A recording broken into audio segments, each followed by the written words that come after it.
Queridos irmãos, agora vamos dar sequência no vídeo 712. Então agora aqui pulando para um outro tema, mas nós vamos continuar nos vídeos colocando as penas futuras segundo o Espiritismo.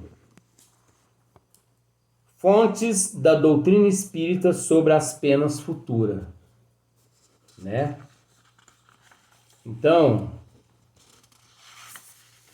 observemos só para você ver. A doutrina espírita, no tocante às penas futuras, não se funda, como nos outros pontos, sobre uma teoria preconcebida. Já começa por aí. Não apresenta um sistema para substituir outro sistema. Ela não apresenta. Em todos os seus aspectos, ela se apoia nas observações, e é isso que faz a sua autoridade. Agora é para você ver como que isso se modifica. Ninguém imaginou que as almas, né? Que as almas que viveram aqui no corpo físico, que viveram aqui na Terra, após a morte física, devessem estar nesta ou naquela situação.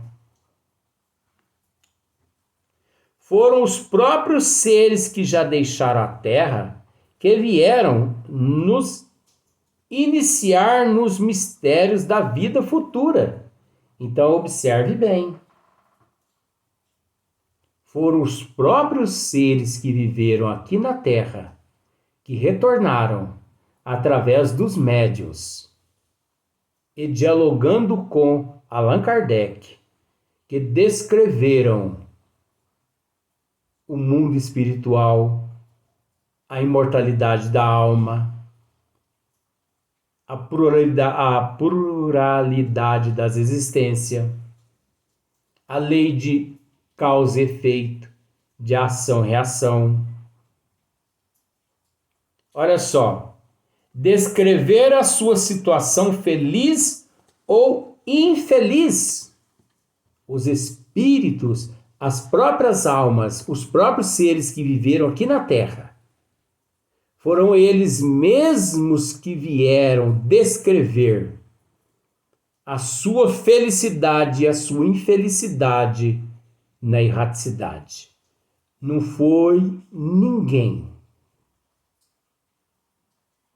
Não foram ninguém além do próprio ser que na Terra viveu.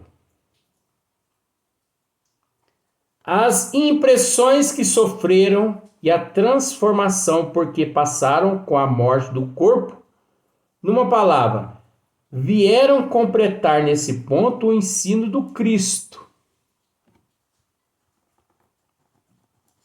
né? Como Jesus mesmo nos disse, né? Eu sou o caminho da verdade e da vida, e ninguém vai ao Pai se não for através de mim. Nós podemos ignorar tudo aqui na Terra. Podemos viver 80, 90 anos na ilusão. Podemos viver na descrença da imortalidade da alma. Podemos viver no ódio, no rancor, no não perdão, no não reconciliamento. Você entendeu?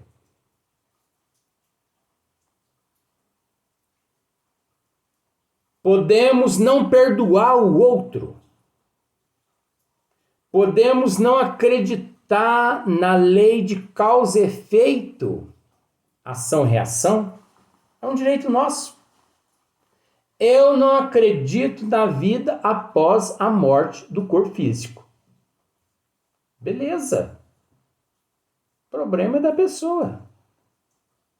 É o nível evolutivo dela. Mas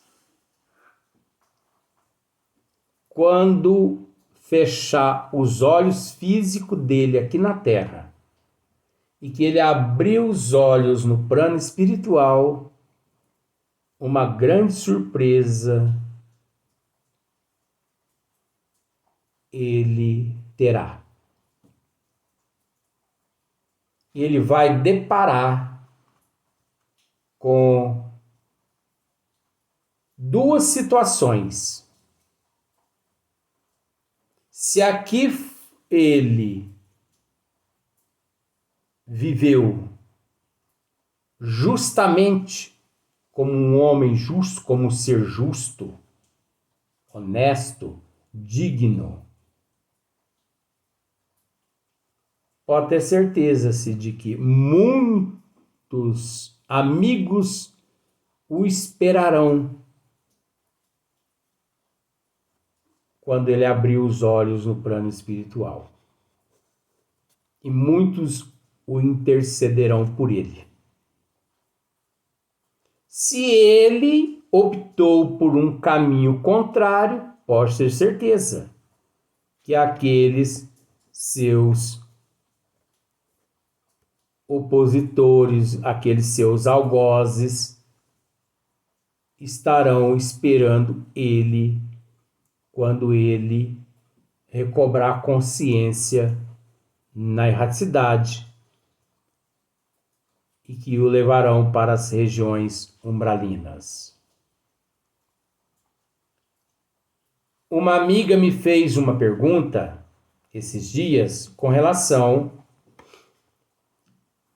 a esses seres que faz parte do assunto aqui. A esses seres que estão desencarnando vítimas simbolicamente, porque não existe vítimas. Você entendeu? Se a humanidade, isso não é política, presta atenção, isso é um estudo, mas não existe genocídio no mundo. Se a humanidade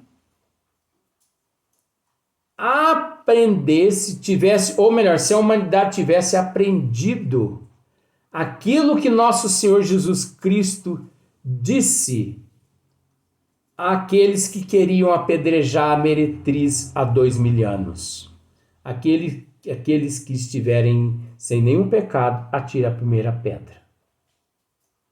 Se a humanidade tivesse conhecimento de causa e efeito, ação e reação, se a humanidade tivesse conhecimento, ou melhor, se reconhecesse que na Terra se encontra resgatando dívidas do passado e que ninguém é melhor que ninguém e que todos nós somos irmãos em processo de evolução,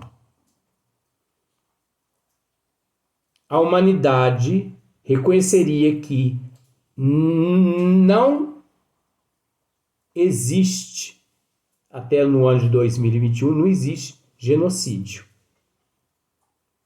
Porque a humanidade reconheceria, através da lei de causa e efeito, ação e reação, que tudo que nos acontece faz parte do nosso resgate de dívidas de vidas passadas. Estas é que são as penas. Estas é que são as penas. Então, a humanidade quase sempre encontra-se passando por resgate coletivo. E você há de convir comigo que a gripe espanhola foi um resgate coletivo. Individual, mas coletivo, no contexto de milhões de pessoas terem morrido fisicamente do mesmo modo. E a gripe, aliás, a peste bubônica, mais de 250 milhões de pessoas.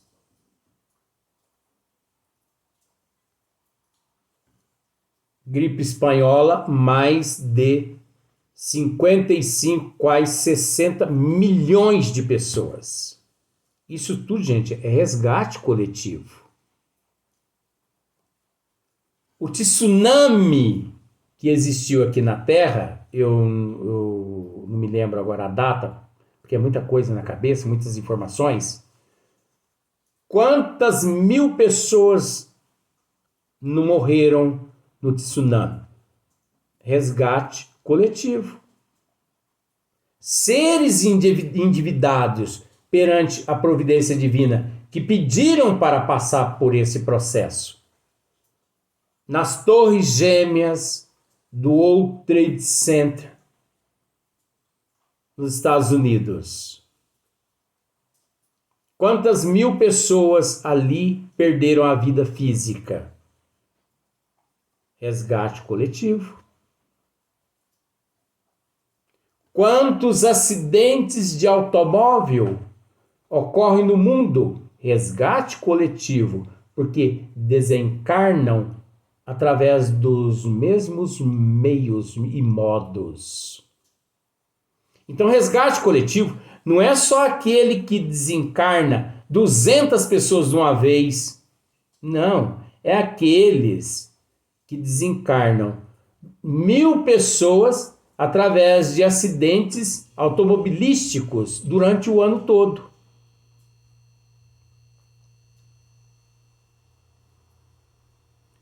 Então, se a humanidade parasse para analisar, esse mundo é de provas e expiações.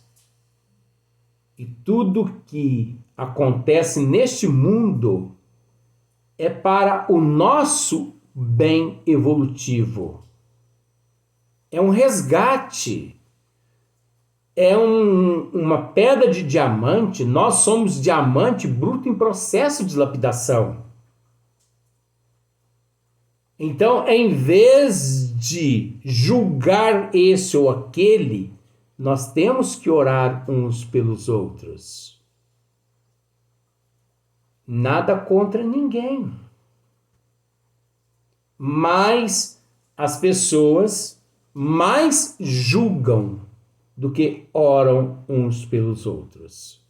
Isso não é política, é estudo. E se esquecem que se encontram num processo de resgate. E que, blasfemando, julgando, estarão complicando a própria evolução. Estão complicando a própria evolução. Se a pessoa não pode ajudar, mas que pelo menos não atrapalhe. Haja na imparcialidade. Haja no incondicional. Não julgue. Não cobre. Não pune. Tenham paciência. Dias melhores virão, se não for nesta existência, que será noutras existências. Você entendeu? Então, aqui, numa palavra, vieram completar esse ponto o ensino do Cristo. Não se trata, porém, do relato de um único espírito. Não foi um único espírito que relatou a Kardec tudo que ele presenciou no mundo espiritual. Não. Foi milhões de espíritos, milhares de espíritos, que retornaram através dos médiuns e relataram a Kardec tudo que eles vivenciaram no mundo espiritual, quando lá chegaram.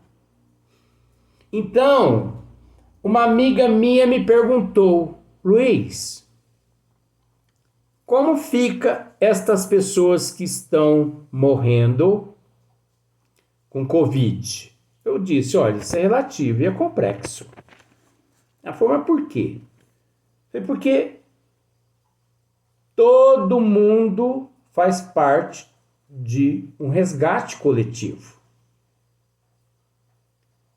Todos que estão desencarnando encontram-se na lista do resgate coletivo divino. Na lista do resgate coletivo. O Covid é uma enfermidade, é um vírus que veio para ficar pelo menos por uns 200 ou 300 anos aqui na Terra. É um vírus tanto para ensinar a humanidade a auto se educar fisicamente, porque com todo respeito à humanidade não tem educação fisicamente, e educar a humanidade moralmente, culturalmente, intelectualmente, espiritualmente, moralmente. É uma doença que ensina tanto como viver na Terra e como viver espiritualmente.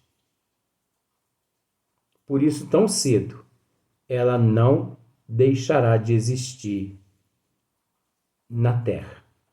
Ah, mas existe alguns países que o Covid já foi erradicado. Mentira. Mentira. Não foi erradicado, não. É que lá eles já adquiriram educação. Eles lá obedecem o toque de recolher. Eles lá não aglomeram. Eles lá usam máscara 24 horas. Eles lá realizam asepsia 24 horas. O vírus lá existe. Só que os meios os quais o vírus adentra no organismo do ser humano lá encontram-se interditados pela educação, tanto espiritual, moral, intelectual, cultural, moral, intelectual, espiritual e física. A educação física, quando ninguém tira a máscara, quando todo mundo usam as asepsias, quando todo mundo mantém-se distância, quando ninguém se aglomera. Por isso, existe uma erradicação, mas o vírus está lá. Mas eles aprenderam a educação. Então, enquanto a humanidade não se educar, a humanidade vai conviver com o Covid. Isso é estudo que está aqui, ó. É estudo que está aqui. Não achava que eu não ia deparar com esse assunto, mas está aqui. O brasileiro, ele é muito acomodado. Você entendeu? O brasileiro, ele é muito folgado. Eu falo que eu sou brasileiro. O brasileiro, ele gosta de festinha de fundo de quintal. Ele gosta de... Ele não vê chegar sábado, domingo para ele ir pro rancho tomar uma cevinha. Não usa máscara. Gente, esse vírus é o vírus que estimula a pessoa a autoeducar, a se educar em todo sentido, a respeitar o próximo, a amar o próximo, se colocar no lugar do próximo. Só quem já passou por uma UTI é que sabe dizer o que é uma UTI de Covid. Quem ainda não passou não sabe dizer o que lá eles enfrentam, tanto os médicos, enfermeiros, quanto os pacientes. Então, essa amiga me perguntou como esses espíritos retornam à espiritualidade. Ora, isso é relativo, é complexo. Do mesmo jeito como outros espíritos retornam. Porque você há de convir comigo que a maior parte da humanidade tem medo da morte. E não é porque ele adquiriu o Covid que ele se regenerou e virou um santo com a varinha de coldão, santinho. Não. Ele ali continua indignado, revoltado contra a humanidade, contra Deus. Ele não aceita a Covid. Ele é um materialista. Ele é apegado aos bens materiais, apegado à família. Ele é uma pessoa revoltada. E ele desencarna nessas condições revoltada. Obviamente, ele pode permanecer no túmulo junto com o corpo em decomposição. Ele pode parar em regiões umbralinas, como ele pode parar no lar junto aos familiares, porque é atraído pelos pensamentos dos familiares, porque os familiares toda hora estão citando o nome daquela pessoa. Você já parou para pensar que quando falece uma pessoa, eu tenho observado isso. Ei, mas eu sou de observar coisas que você nem imagina. Às vezes a gente permanece ao lado de muitas pessoas cujos teus antes queridos já retornaram à pátria espiritual. Tem pessoas que eu conto. Tem pessoas que pronunciam o nome do desencarnado 50 vezes. É, porque o Juque Milha é desencarnado. O Juque Milha era assim. É porque o Juque Milha, tudo Juque Milha entra no meio. Não esquece o Juque Milha. A gente tem que esquecer, gente. Porque só o fato da gente pronunciar, a gente significa que está se lembrando dele. E essa lembrança não deixa o coitadinho lá onde ele se encontra evoluir. Então, esses espíritos se revoltam mediante a situação do Covid. Como tem aqueles que se resignam, são resignados, então ele se resigna, ele aceita com resignação, com humildade, com paciência. E quando ele deixa o corpo físico, ele é levado às colônias espirituais e tratado. Ele não vai para as regiões umbralinas e nem para o túmulo. A humanidade, pelo fato dos dogmas e pela ignorância, que humilhação! Que humilhação! Olha, fulano nem um velório digno o fulano teve. Porque ele acabou de morrer, foi colocado numa saca, porque não é saco não, viu gente? É saca. Fecharam, colocaram num caixão, lacrou e sepultou. Nem velório teve. Certinho. Certinho. Graças a Deus que chegou esse momento na Terra dos familiares não ter que participar de um velório. Graças a Deus. Graças a Deus. Porque você não tem noção do quanto é prejudicial um velório de 12 horas ali, aquele espírito. Mesmo ele tendo sido levado para as colônias espirituais, os bons espíritos têm que colocar ele para dormir, porque senão as vibrações dos familiares ali, mediante aquele corpo sendo velado, desgraça com ele lá no plano espiritual. Então a humanidade se viciou tanto nesse comodismo, nessa falsidade do velório de 12, 24 horas, que hoje ela reclama. Por que que você não aproveita os teus familiares enquanto eles não possuem Covid? Abraça tua mãe, beija tua mãe, você entendeu? Não agora, mas com jeitinho, né? Respeita, ama. Porque você quer abraçar, beijar, respeitar, amar depois que ela está ali dentro do caixão? Eu não entendo isso. Isso é desumanidade. E você não sabe o quanto isso é prejudicial a um espírito. Nós vamos para o próximo vídeo, mas nós vamos tratar desse assunto.